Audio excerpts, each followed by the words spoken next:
আল্লাহর কাছে হেদায়েত চাইতে হয় বাপ, আল্লাহর কাছে চাইতে হয়, সিরাতে মুস্তাকিম চাইতে হয়, ইহদিনাস সিরাতাল মুস্তাকিম।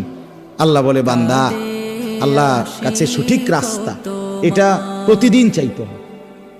আমাদের প্রিয় নবী সাল্লাল্লাহু আলাইহি ওয়াসাল্লাম যিনি হেদায়েতের রাস্তা চিনাইতেন, যিনি আল্লাহর পথ বলতেন, সেই তিনি পর্যন্ত আল্লাহর কাছে হেদায়েত চাইছেন।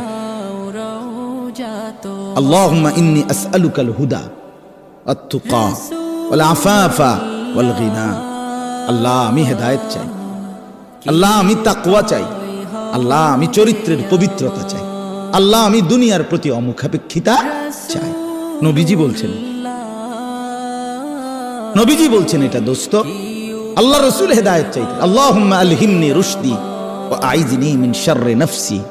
নবীজি দোয়া করতেন, আল্লাহ এই ব্যাপারে কোনটা সঠিক, এই রাস্তাটা সঠিকটা আপনি আমারে ইলহাম করে আমার দিলে ঢাইলা আমার দেখায় দেন। আইযনি মিন শাররি নাফসি, আল্লাহ আমার নফসের ধোঁকা, নফসের ক্ষতিকর মনের চাহিদার থেকে আমাকে হেফাজত কর।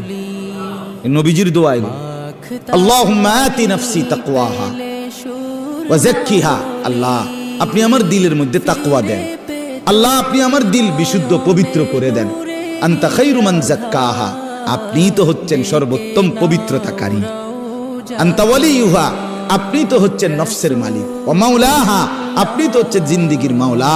আপনি ছাড়া তাকওয়া দিবে কে?